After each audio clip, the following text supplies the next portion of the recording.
Alexander the Great by Philip Freeman. आप सभी ने सिकंदर महान का नाम ज़रूर सुना होगा, लेकिन क्या आपने कभी ये जानने की कोशिश की है कि वो कौन था? ये किताब आपको सिकंदर के पूरे इतिहास के बारे में बताती है। सिकंदर ने बहुत छोटी उम्र में ही बहुत बड़े बड़े काम किए थे। वो अपने रास्ते में आने वाले सभी राज्यों को जीतते गए और अपने नाम के आगे महान की उपाधि हासिल की। उनकी कहानी बहादुरी, समझदारी और रोमांच से भरी पड़ी है। इसे पढ़कर आप जानेंगे कि सिकंदर ने क्या काम किया था, जिससे आज उसकी मौत के 2300 साल बाद भी हम उसकी कहानियां पढ़ रहे हैं और उसके बारे में जानने की कोशिश कर रहे हैं।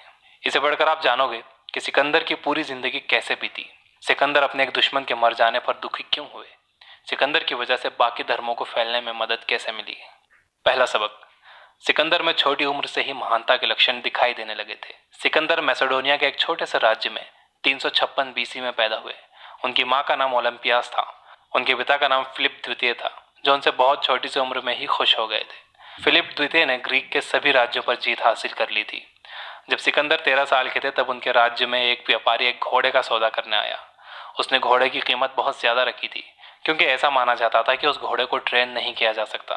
फिलिप द्वितीय ने घोड़ा लेने से इनकार कर दिया, लेकिन सिकंदर ने जिद की कि वो घोड़ा खरीदेंगे। इस पर फिलिप द्वितीय को गुस्सा आ गया और उन्होंने कहा कि अगर सिकंदर घोड़े को ट्रेन कर सके तो वो उसे खरीद लें। सिकंदर ने समझदारी दिखाई। उन्होंने देखा कि घोड़ा अपनी परछाई को देखकर डर रहा था और कूदने लग रहा था। इसीलिए सिकंदर ने शाम हो जाने के बाद घोड़े पर सवारी की। उन्होंने इस घोड़े का नाम बासुफैलस रखा, जो उनका बहुत अच्छा साथी बना। फिलिप द्वितीय ये देखकर बहुत खुश हो गए और उन्होंने सिकंदर की तारीफ की, लेकिन उनकी खुशी ज्यादा दिन तक नहीं रही। जब सिकंदर ज्यादा फेमस होने लगे तो उन्होंने लड़ाई में फिलिप को हरा दिया। तब फिलिप द्वितीय को गुस्सा आ गया और उन्होंने सिकंदर की प्रसिद्धि को फैलने से रोकने का फैसला किया।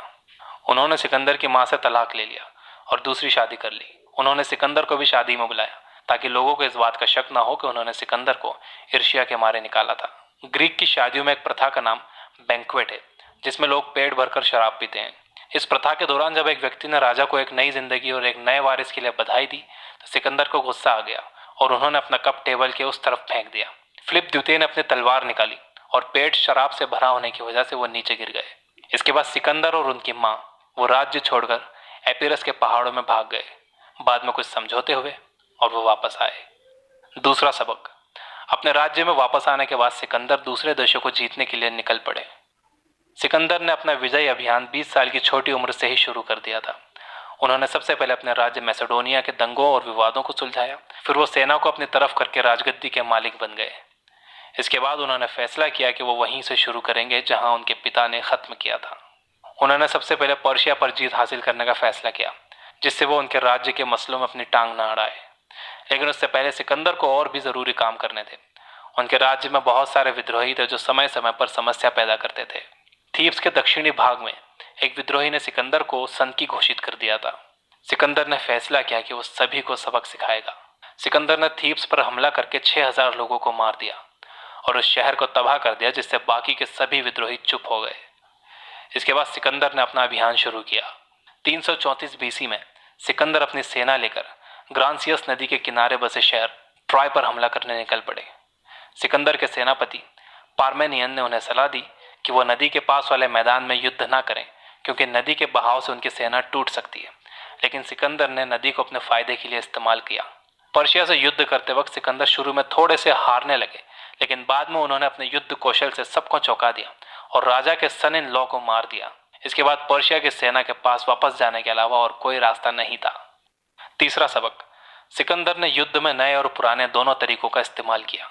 सिकंदर कभी भी जीत की खुशी मनाने के लिए नहीं रुके।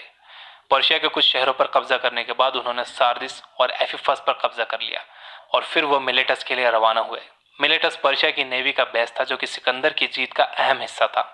वहां के लोगों ने शुरू में कहा कि वो सरेंडर कर रहे हैं, लेकिन बाद में सूचना आई कि वहां की सेनाएं हमले के लिए बहुत तेजी से आगे बढ़ रही हैं। जब सिकंदर हमले की तैयारी कर रहे थे तब पार्मेनियन ने देखा कि एक चील ने जहाज पर अपनी चोंच मारी। पार्मेनियन ने इसका मतलब यह निकाला कि भगवान उन्हें संदेश दे रहे हैं कि सबसे पहले पर्शिया नेवी पर हमला करें, फिर मिलेटस के लिए निकलें। लेकिन सिकंदर ने इसका अलग मतलब निकाला। उन्होंने कहा कि क्योंकि चील का मुंह जमीन की तरफ था, इसीलिए उन्हें सबसे पहले मिलेटस पर ही हमला करना चाहिए। उनका यह फैसला समय के साथ एक शानदार जीत में बदल गया। इसके बाद सिकंदर ने ग्रीक नेवी को छोड़ दिया। सिकंदर के एक इतिहासकार ने सिकंदर से कहा कि उनके जहाज पर्शिया के जहाज़ों के सामने टिक नहीं पाएंगे, इसलिए उन्हें एक साथ हमला करने के बजाय पहले पूर्वी मेडिटेरियन कोस्टलाइन पर हमला करना चाहिए, जिससे पर्शिया के जहाज़ों का कोई ठिकाना नहीं रह जाएगा।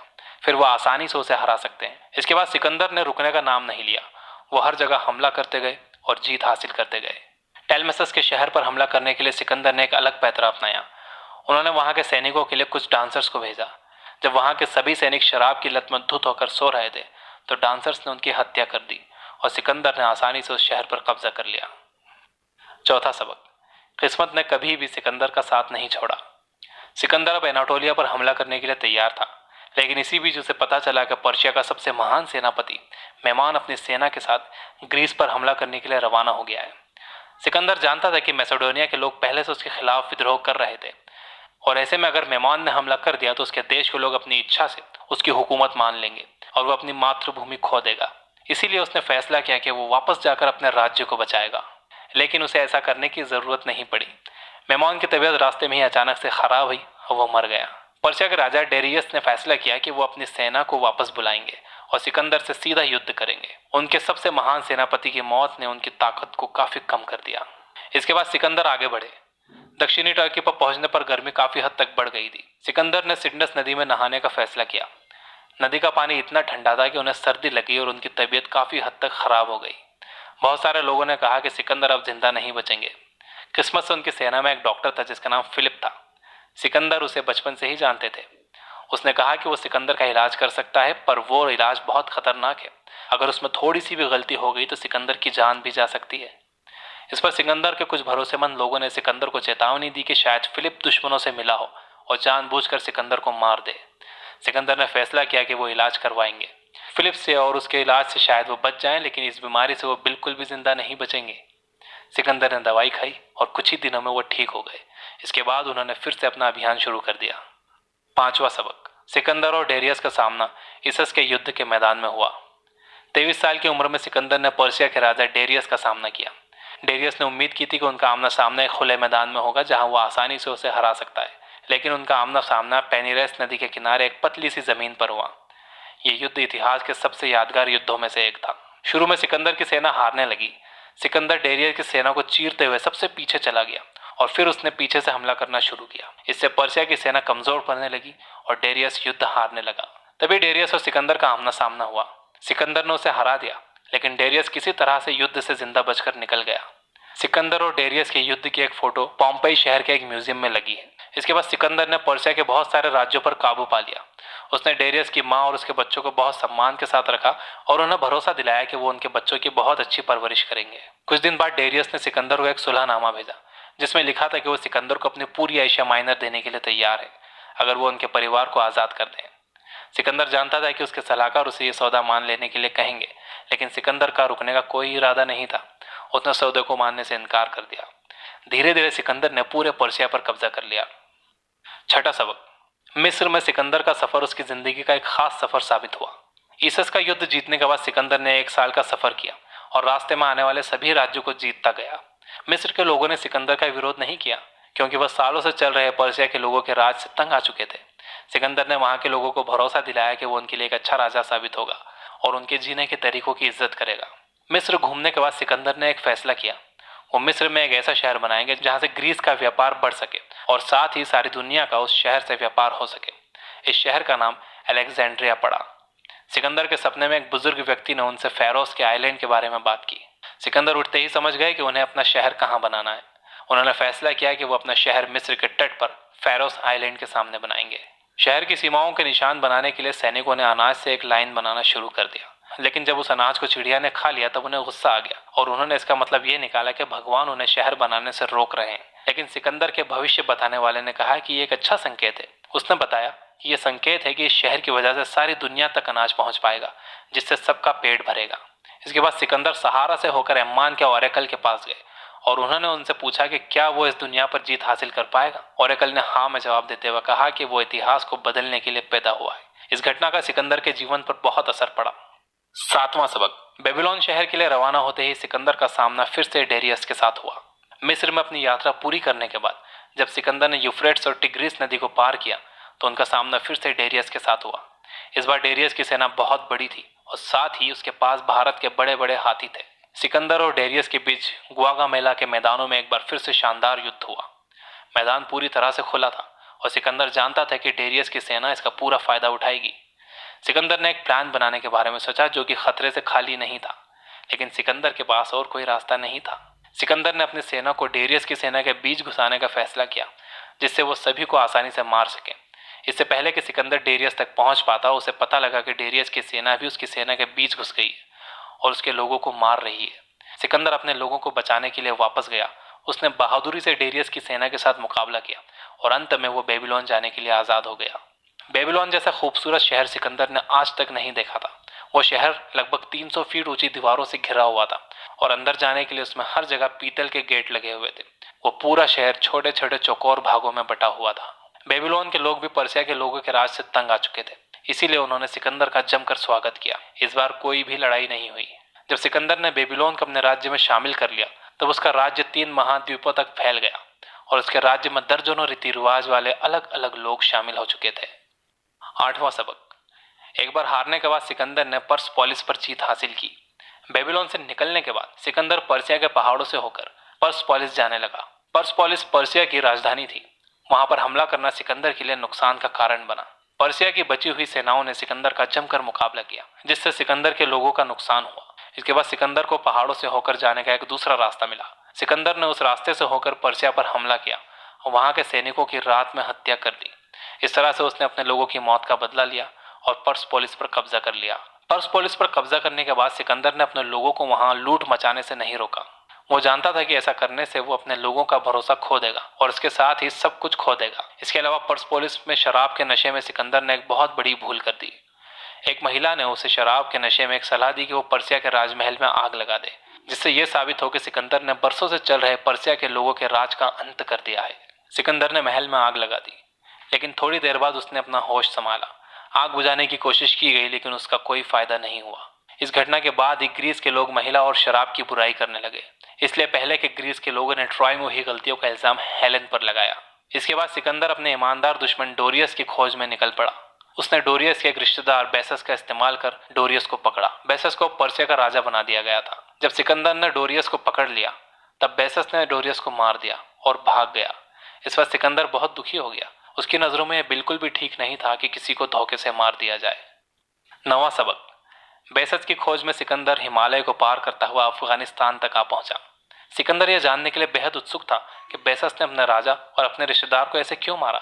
इसके अलावा वो उसकी कायरता के लिए उसे सजा देना चाहता था, इसलिए वो उसकी खोज में निकल पड़ा। उसने अपने सैनिकों को एक बहुत अच्छी स्पीच दी, जिससे उसके सैनिकों के अंदर जोश आ गया और वो उसके साथ चलने के लिए तैयार हो गए। इससे पहले सैनिक डोरियस की मौत को लेकर खुश थे, क्योंकि वो सोच रहे थे कि अब युद्ध खत्म करके वो अपने घर जा सकेंगे। लेकिन यह अंत नहीं था। रास्ते में उन्हें कुछ पहाड़ का सामना करना पड़ा, जो कि अफगानिस्तान में है। ये पहाड़ उनकी मुसीबत का कारण बन गया। रास्ता बहुत संकरा होने की वजह से सेना को एक सीधी लाइन बनाकर चलना पड़ा। ठंड बहुत ज्यादा थी और उस पहाड़ को पार करने में उन्हें 5 दिन लग गए। बेसस ने पहाड़ों पर अपनी कोई सेना नहीं लगाई थी, क्योंकि वो सोच रहा था कि सिकंदर पहाड़ों के रास्ते कभी नहीं आ पाएगा, क्योंकि पहाड़ की ऊंचाई 15,000 फीट से ज्यादा थी। लेकिन वो ये गलत सोच रहा था। अंत में सिकंदर बैक्ट्रिया की जमीन पर पहुंच गया। 229 बीसी में सिकंदर ने बेसस को पकड़ लिया और जिस गांव में छुपा था, वहां के लोगों ने उसे खुशी से सिकंदर के हवाले कर दिया। अब सिकंदर ने बेसस से पूछा कि उसने राजा को क्यों मारा, तो बेसस ने कुछ ऐसा जवाब दिया जो उसकी मौत की वजह बना। उसने कहा कि उसने डेरियस को इसलिए मारा क्योंकि उसे लगा कि ऐसा करने पर सिकंदर खुश हो जाएगा। अगर वो वाकई सिकंदर को खुश कर रहा था, तो वो सिकंदर से भाग क्यों रहा था। सिकंदर उसके जवाब से संतुष्ट नहीं हुआ। उसने उसे टॉर्चर करना शुरू कर दिया और अंत में उसे डेरियस के परिवार वालों के हवाले कर दिया, जहां उसे मार दिया गया। 10वां सबक। सिकंदर घूमता फिरता भारत आ पहुंचा। तब उसे यह एहसास हुआ कि अब उसकी सेना और लड़ाई नहीं कर सकती। सिकंदर की निगाह अब हिंदुस्तान पर थी। उसे लगा कि भारत को जीत कर वो इस दुनिया का राजा बन जाएगा। उसका यह प्लान शुरू में तो ठीक चला, लेकिन इसमें भी बहुत कंफ्यूजन हुआ। जब सिकंदर तक्षशिला, जो कि पाकिस्तान में गया, तो वहां अपने सामने से कई सारे हाथी और लोगों को आते देखकर डर गया। वो सोचने लगा कि वो युद्ध करने आ रहे हैं। जब वहां के राजा ओलंपिस ने उसे घबराया हुआ देखा, तो उन्होंने बताया कि ये उनके स्वागत करने का तरीका है। लेकिन भारत के कुछ राजाओं ने सरेंडर करने से मना कर दिया।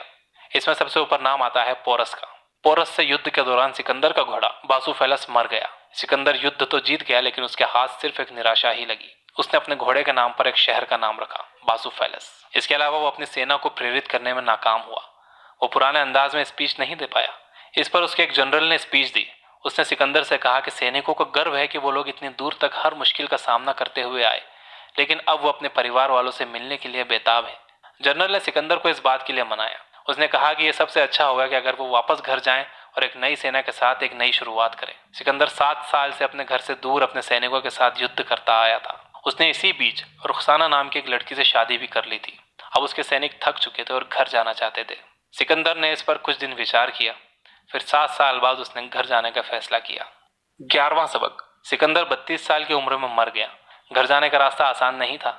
सिकंदर पानी में डूबकर मरते मरते बचा और उसकी सेना गैदरिसियन रेगिस्तान में खत्म होते होते बची। आखिरकार 3 साल बाद वो अपने घर पहुंच ही गया। जब वो अपने घर पहुंच गया तब मैसेडोनिया इतिहास का सबसे बड़ा राज्य बन गया।